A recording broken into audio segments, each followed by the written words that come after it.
Hello everyone, this is Kaushik Datta. I'm your regional training manager.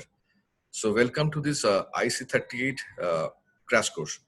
So during this session, I'll try to guide you with some important points regarding this IC38 examinations.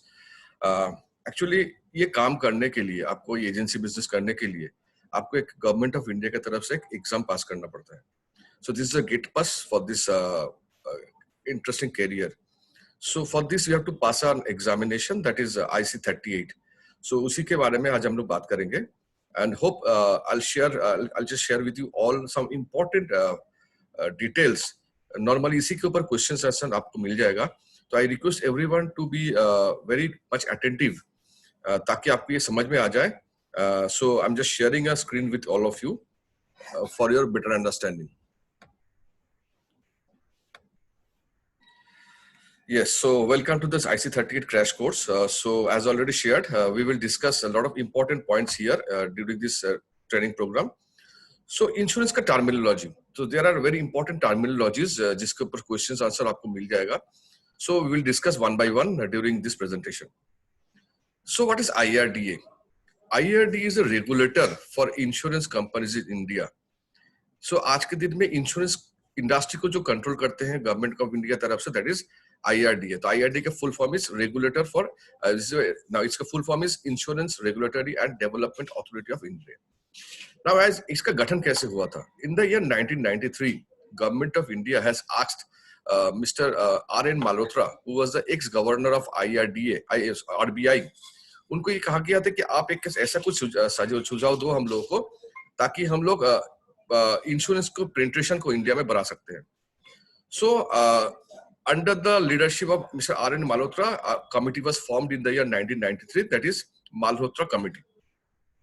And as per his recommendation, like other controlling authorities, जैसे हम लोग जानते हैं कि banking industry को control करते हैं IRDA, RBI, उसी हिसाब से इंश्योरेंस इंडस्ट्री को कंट्रोल करते हैं आज के दिन में IRDA. So IRDA Act was passed in the year 1999, and इसका started operation as a statutory body in India from April 2020. So IRDA has been subsequently renamed as IRDAI in 2014. And आज के दिन में इंडिया में there are 24 life insurance companies under IRDA. So और एक insurance के बारे में हम लोग शायद जानते हैं, that is called postal life insurance. But postal life insurance is not doesn't come under IRDA. It is under postal scheme basically. तो ये सारे चीज जो हमने शेयर किए basically, these are important points. तो इसी के ऊपर सवाल आ सकते हैं. No, IGMS. What is IGMS? इसका full form is Integrated Grievance Management System. So इसी के अंदर में it's initiated by IRDA. Customer अपना grievances IRDA के पास भेज सकते हैं through this system. Now next is we'll discuss about the concept of life insurance. Now what is life insurance basically? Life insurance is nothing but it's a transferring of risk और risk pooling. मतलब क्या होता है आज के दिन में, मान लीजिए कस्टमर, मैं कस्टमर हूँ, मैं आप एक पॉलिसी खरीद रहा हूँ बजाज से. So I'm paying a premium of 1 lakh of rupees. So against this, what Bajaj is giving me? Bajaj is giving me a sum assured of 10 lakhs.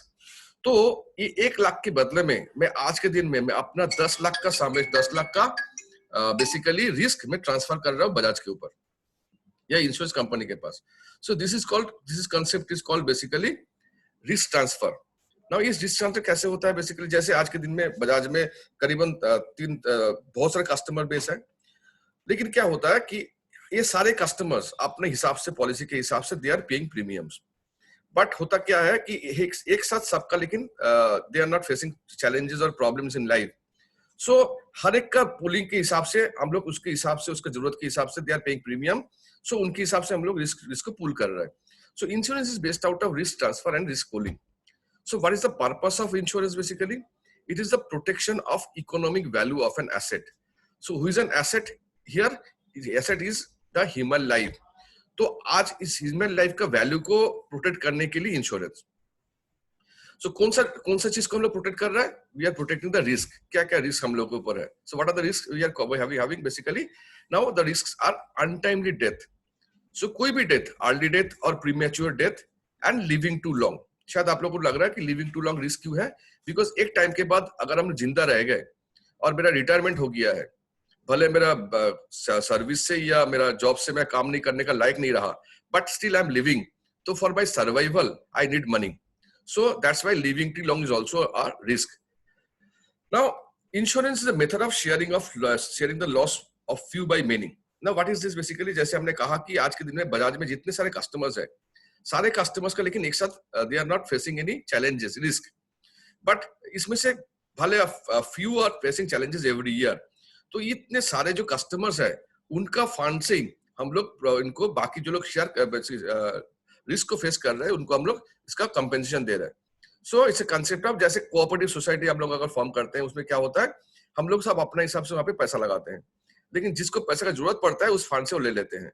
तो यहाँ पे क्या होता है, सेम थिंग, यहाँ पे कुछ आदमी का प्रॉब्लम है जहाँ पे बाकी आदमी कंट्रीब्यूट कर रहे हैं, तो डायरेक्ट किसी का इन्वॉल्वमेंट नहीं है, but the person facing challenges are getting covered.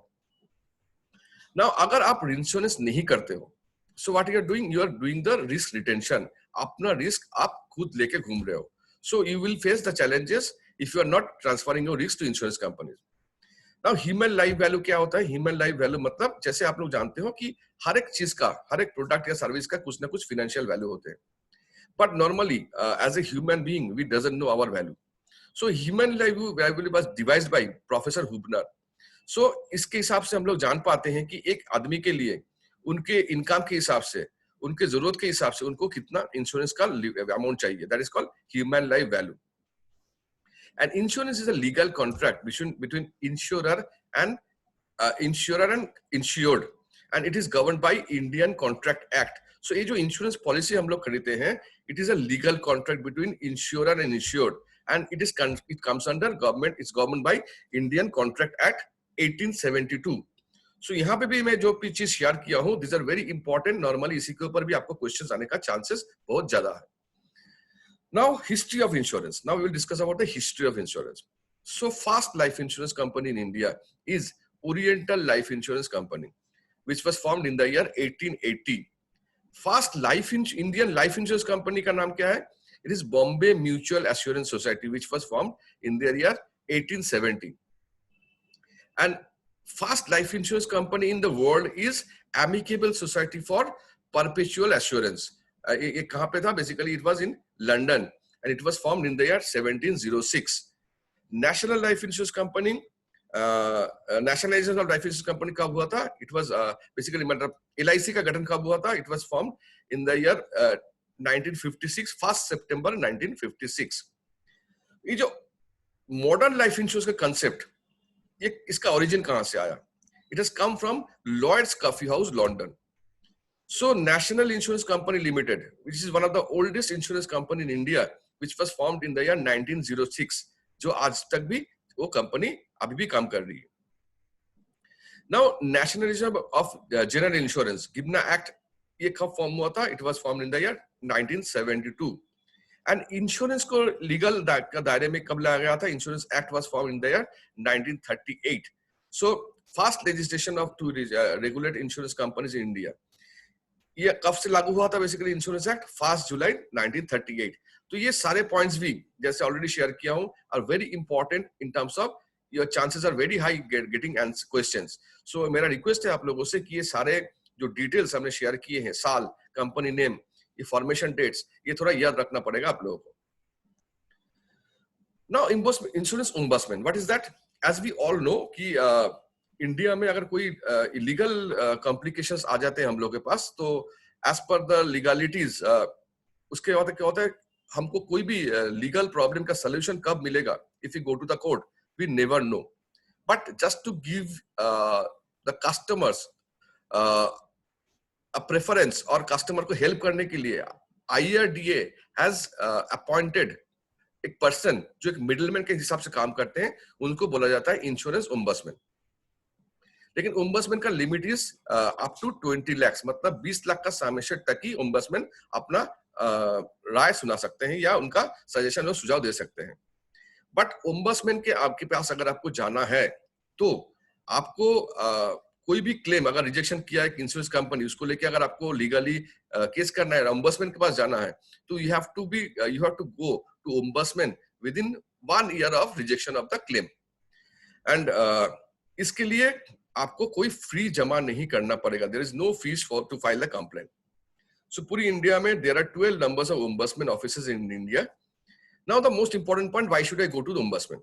Now ombudsman का क्या है, एक limitations है. As per IRDA norms, ombudsman का भी, ombudsman को अपना जो भी राय, जो भी सुझाव है, उनको देना पड़ेगा within 3 months और 90 days के अंदर में, by consulting with the customer and the company. Now the beauty of it is, अगर मान लीजिए ombudsman ने अपना राय सुना दिए हैं और वो चीज अगर कस्टमर को पसंद आ गया है, तो कंपनी को, इंश्योरेंस कंपनी को मानना ही पड़ेगा. एंड उनका जो अवार्ड होगा वो विद इन नेक्स्ट 15 डेज के अंदर वो कंपनी की तरफ से कस्टमर के पास देना ही पड़ेगा. So that is basically ombudsman was formed to help the customers to get their benefits.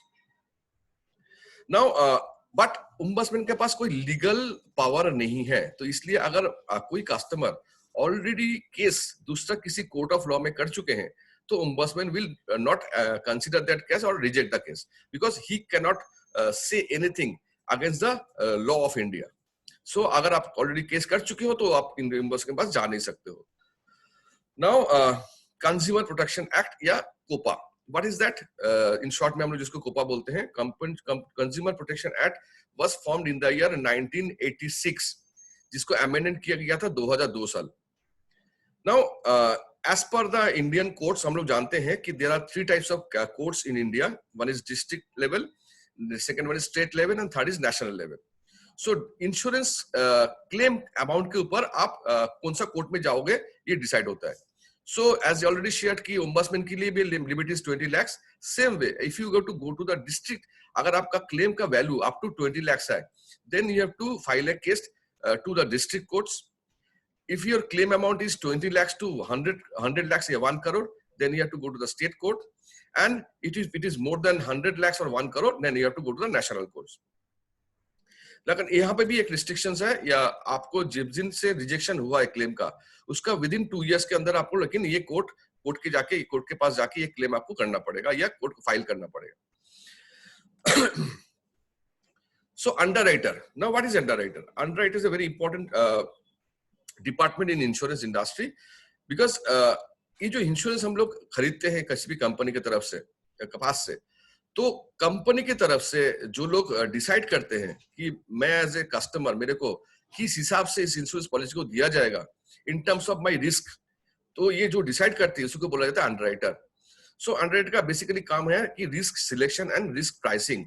इनका मेन काम होता है कि रिस्क को सिलेक्ट करना on behalf of the company and risk को प्राइसिंग करना. नाउ नॉर्मली इंश्योरेंस के लिए जो फॉर्म हम लोग फिलअप करते हैं, that is called proposal form. And इसी प्रपोजल फॉर्म से अंडरराइटर अपना डाटा कलेक्ट करते हैं एंड उसी हिसाब से, उसी के आधार पे वो लोग इंश्योरेंस को इशू करते हैं. So that's why proposal form is called the basis of insurance contract.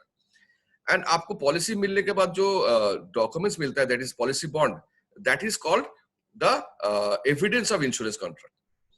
Now yes, these are also very important points.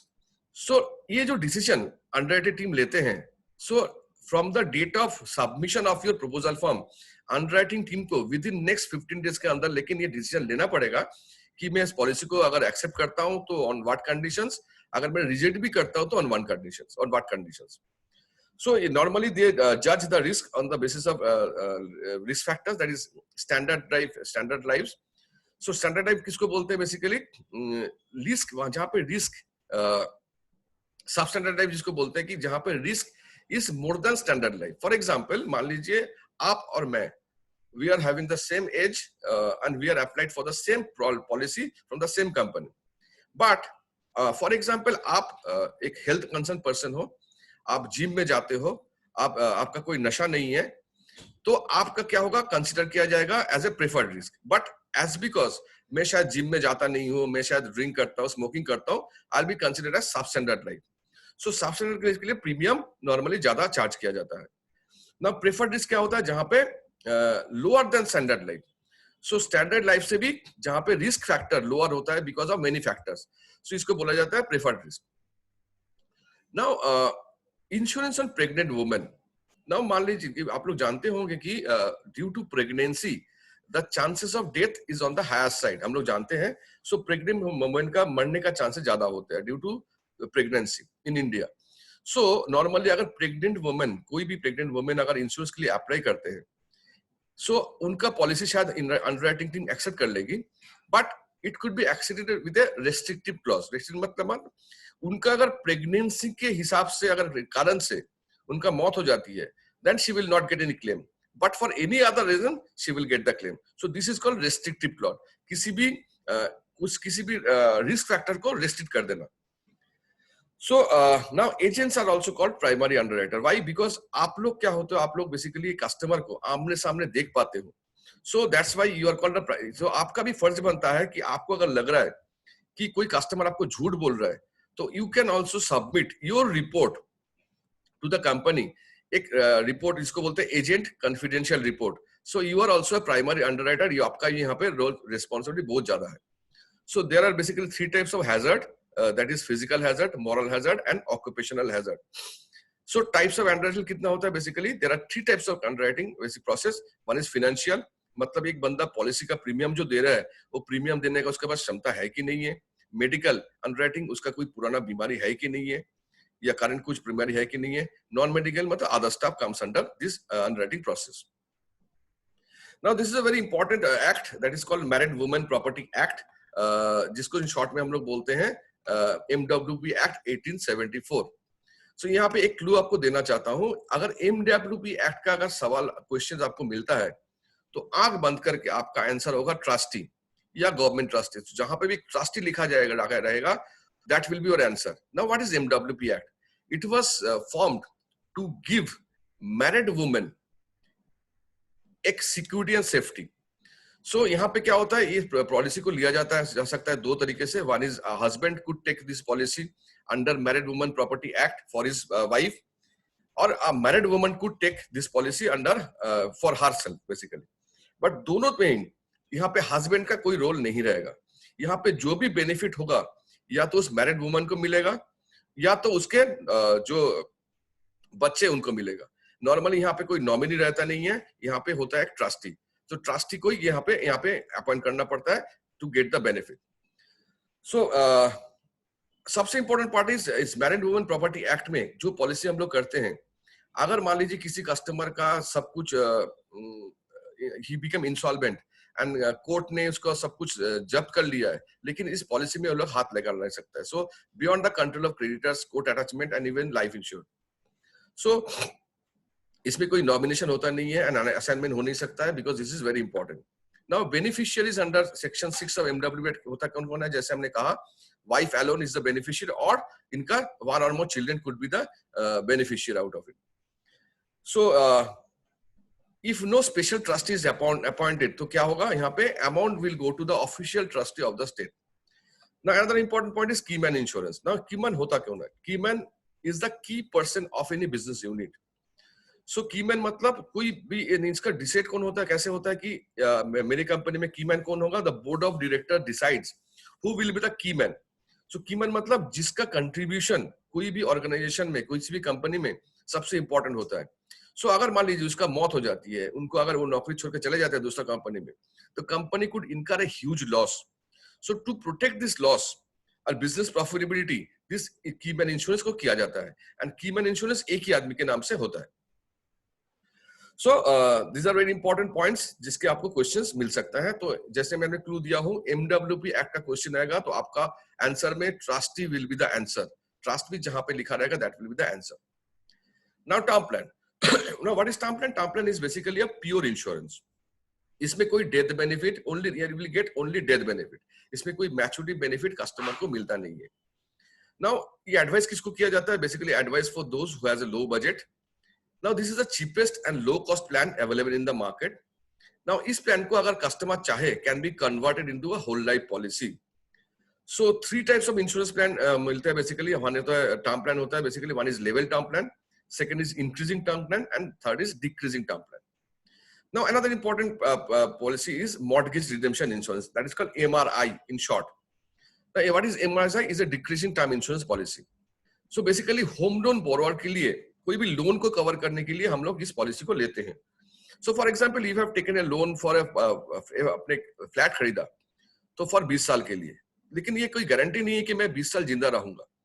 तो मेरे को 20 साल नॉर्मली क्या होगा, 20 साल मेरे को ईएमआई भरना पड़ेगा. But down the line if I am not there और मेरा बैंक का लोन रह गया है, तो bank could seize my property. So through this MRI we could protect this home loan. तो अगर मेरा मौत भी हो जाती है, the company, the insurance company, जो मेरा जितना बचा बाकी लोन रह गया है, they will give it to the insurance company, to the bank. सो आप मेरा फैमिली को अगर कोई बर्डन नहीं आएगा. दैट इज कॉल्ड एमआरआई या मॉर्गेज रिजेक्शन इंश्योरेंस. एंड इसमें क्या होता है, premium will always remain constant for the entire policy. यहाँ पे प्रीमियम हमेशा एक रहता है. एंड ये आप चाहो तो एक स्टैंडर्ड पॉलिसी के साथ भी ले सकते हो और एडिशनल आप दूसरे पॉलिसी के साथ ऐड करके भी इसको आप ले सकते हो. Now insurance agent, insurance agents के लिए कुछ क्राइटेरिया होता है जो जिसके लिए आपने यहाँ पे अप्लाई किया आज. तो इसका कुछ क्राइटेरिया होता है बेसिकली. ना insurance agent licensing comes under section 42 of insurance act 1938. ये जो लाइसेंस आपको मिलेगा, जिसके लिए आप ये पढ़ाई कर रहे हो, जिसके लिए आप ये एग्जाम देने वाले हो, सो ये लाइसेंस होता है basically comes under insurance act 1938 section 42. Now इसके लिए qualification, minimum qualification is 10th for rural, जहां पे population is less than 5000, and 12th पास होना चाहिए फॉर अर्बन एरिया. सो ये आपके लिए एक ऑनलाइन ट्रेनिंग होता है आपके लिए, एंड उसके बाद आपको एग्जाम देना पड़ता है. ये जो लाइसेंस आपको मिलने वाली है, ये लाइसेंस का validity is for 3 years, which is going to be issued by IRDAI.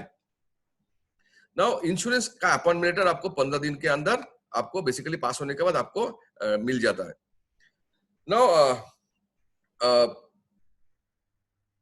these are very important points. Now the thing is, हाँ, रिन्यूअल लाइसेंस के लिए आपको रिन्यूअल अगर जब करना है आपको होगा, आपका नॉर्मली आज के दिन में उनका रिन्यूअल फीस इज 250 रुपीज.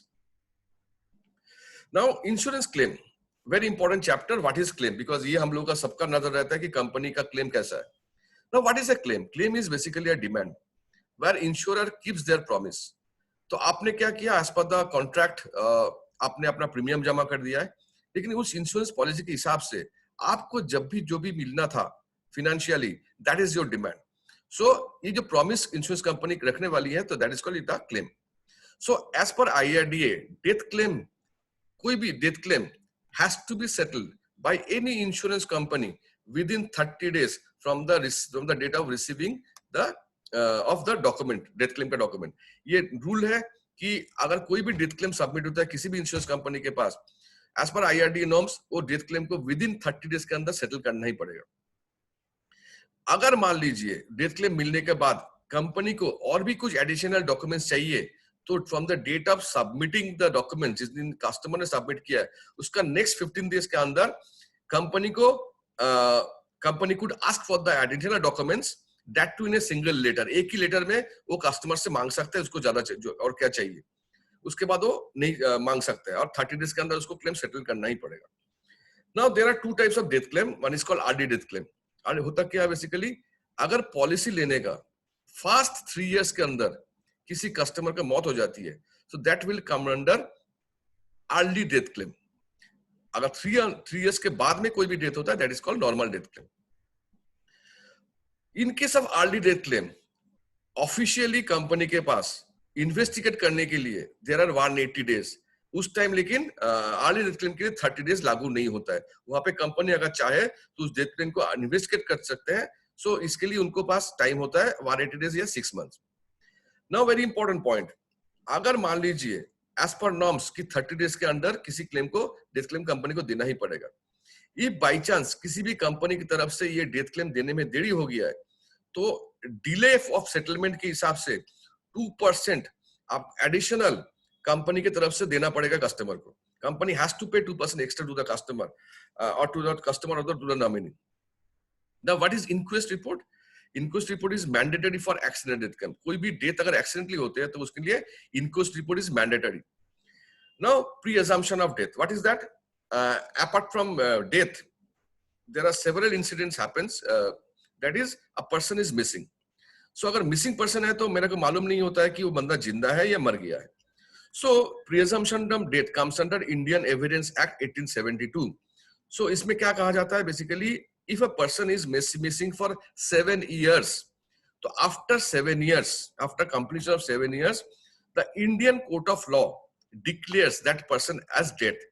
तो मिसिंग पर्सन में नॉर्मली डेथ क्लेम ही मिलता है। लेकिन यहाँ पे एक चीज याद रखना पड़ेगा, अगर किसी कस्टमर ने पॉलिसी लेने का मिसिंग हो गया है और उसके परिवार को अगर क्लेम लेना है, तो जितना भी फ्यूचर प्रीमियम बाकी अगर रह गया है, तो the family member has to pay the और has to continue the premium. Now suicide clause में अगर किसी का डेथ होता है, तो if anyone dies due to suicide within 1 year, तो उनको कोई क्लेम नहीं मिलेगा 1 ईयर 365 डेज में।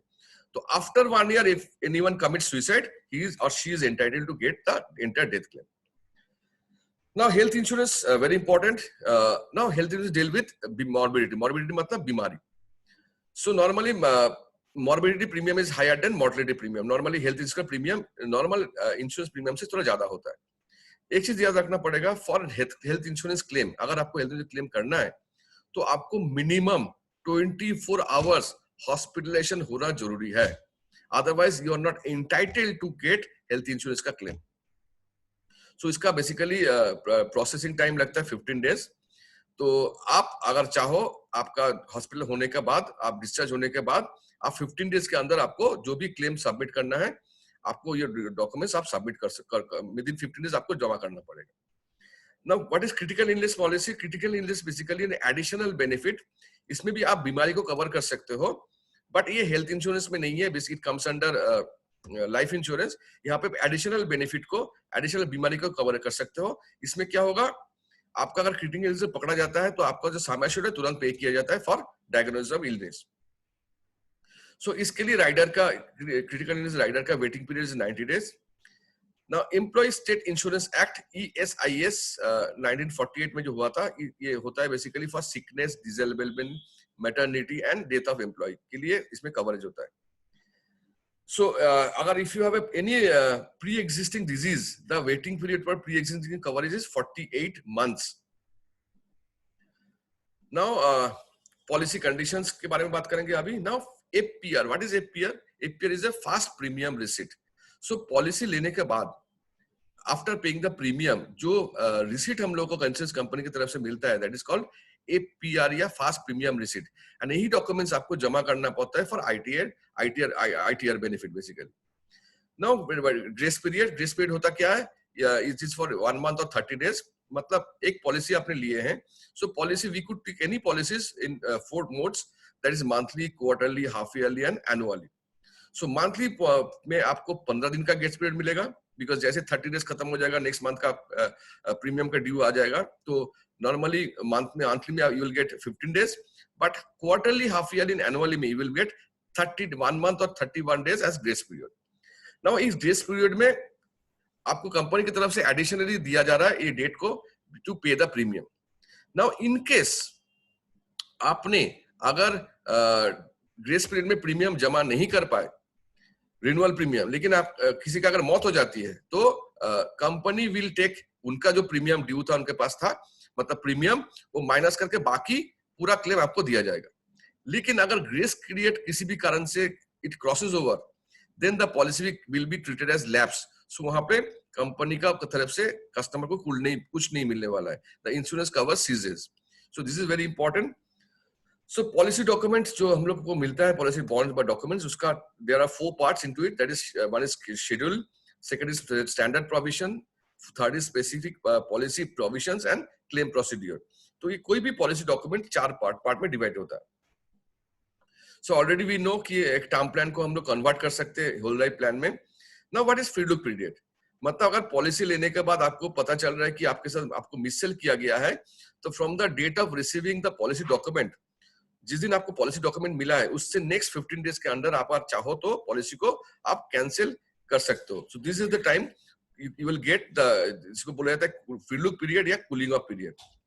Now what is called diversification? Diversification मतलब आपका फंड, आपके पास जो भी फंड है, what is the money you are having, you should put your money in different buckets. एक जगह में इन्वेस्ट करना जरूरी, basically is not permissible or advisable. So एक आपका जो पैसा वेरियस buckets में इन्वेस्ट करना, इसको बोलते हैं diversification, so that you can reduce the risk of the financial market. Now what is endorsement? Endorsement basically मतलब changes as per insurance, कोई भी changes को endorsement बोला जाता है। आफ्टर पॉलिसी लेने के बाद अगर मान लो you have to change your, आपको अगर आपका नॉमिनी चेंज करना है, आपको एड्रेस चेंज करनी है, आपको अगर आपको मोबाइल नंबर चेंज करना है, any changes you want to made in insurance policy is called endorsement. So insurance is a legal contract between insurer, insurance company and insured, जिसको बोला जाता है customer. Now elements of valid contract, क्या क्या elements valid contract के लिए होता है? What is offer and acceptance, consideration, consensus ad idem, free consent, capacity of the parties and legality of the object. So these are the basic elements of any valid contract. What is KYC? Know your customer. तो KYC के लिए basically आपको लगता क्या है? Requirement of KYC is recent photo, age proof, ID proof and address proof. Now age proof का दो तरीके, there are two types of age proof. One is standard, one is non-standard. So standard क्या होता है? Basically जहाँ पे clearly in any government documentation जहाँ पे आपका date of birth लिखा रहता है, that is called standard. Like passport, PAN card, birth certificate, baptism certificate. Non-standard age proof किसको बोला जाता है? That is called ration card, horoscope, voter ID card and village panchayat. So voter ID card में आज के दिन में now additions हो रहा है. We are now putting date of birth also. So अगर date of birth वाला voter ID card आपको मिल जाता है, that might be considered as standard.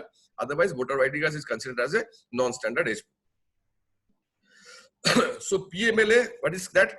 Prevention of Money Laundering Act. Money laundering मतलब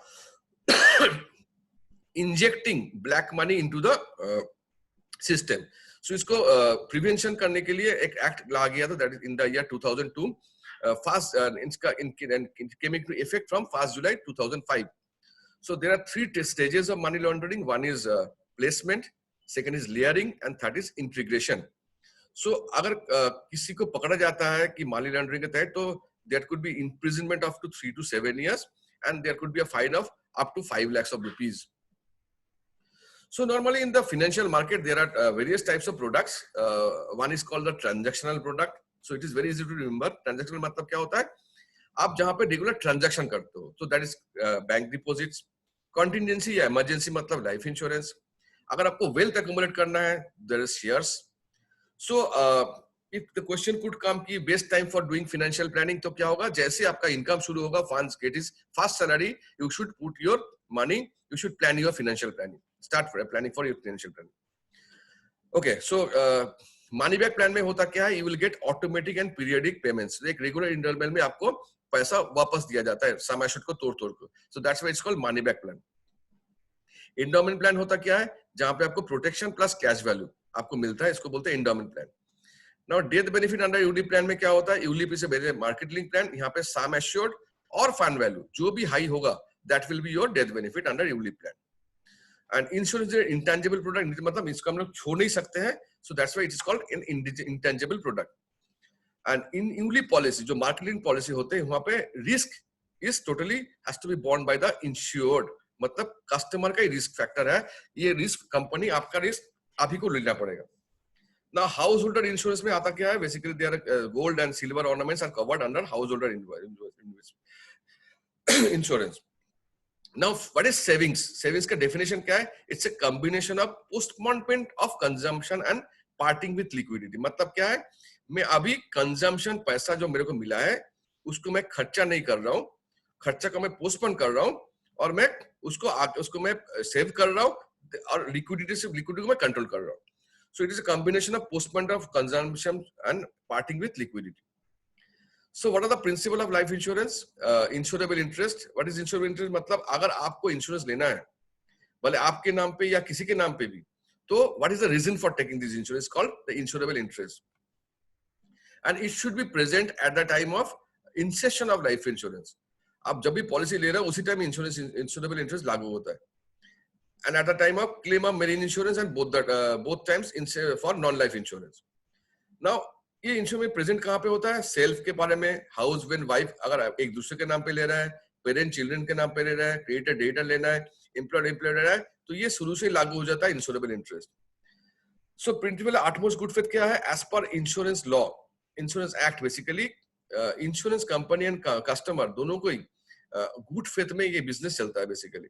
तो it is expected from both the parties की आपके पास जो भी जानकारी है अपने बारे में, you should give in full details to the opposite party. So अगर आपका breach of articles good fit हो जाता है तो it is called the non disclosure and misrepresentation of material facts. The principle of indemnity, what is that? It is compensated up to the amount of loss. Normal क्या होता है, it comes under life in general insurance. तो यहाँ पे जितना खर्चा होता है, जितना लॉस होता है, उतना ही भरपाई होता है. Now section 45 of insurance act 1938 क्या कह रहा है? Basically in disputed clause.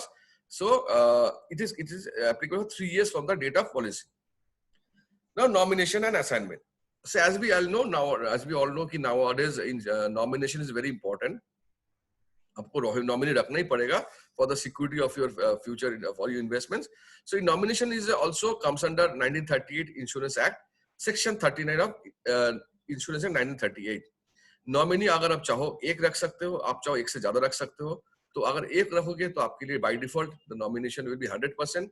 लेकिन एक से ज्यादा अगर आपको नॉमिनी रखना है तो आपको बोलना पड़ेगा कंपनी को कि मेरा नॉमिनी का शेयर क्या होगा. सो if the nominee is minor, then there is another person is required, that is called appointee, and nominee has no full rights on the whole or of the claim. Now what is assignment? Assignment is basically a transfer of rights. तो जैसे हम property को बेच सकते हैं, घर को बेच सकते हैं, गाड़ी को बेच सकते हैं, same way we could sell out assignment. Our policy को हम लोग असाइन कर सकते हैं, ओनरशिप को चेंज कर सकते हैं. So there are two, it comes under section 38 of Insurance Act 1938. There could be two types of assignment. अगर मैं चाहूं तो मैं अपना पॉलिसी को हमेशा के लिए किसी को दे सकता हूं, एंड या तो चाहे मैं कंडीशनल भी दे सकता हूं. सो असाइनमेंट मतलब transfer of right of the policy. अगर मैं अपना पॉलिसी किसी को असाइन करता हूं, मेरा अपना नॉमिनेशन जो है वो automatic it will stand as cancelled. So मैं आप सब के साथ वेरी इंपॉर्टेंट कुछ पॉइंट्स डिस्कस किया during this small discussion basically. So all this points are very important. इसमें क्वेश्चंस आने का चांसेस ज्यादा है. नाउ वन मोर थिंग, और एक काम आप करोगे, आप अपना जो एंड्रॉइड फोन है, आप गूगल प्ले स्टोर में जाओगे एंड वहां पे आप डाउनलोड करोगे इंस्टालर्न बालिक.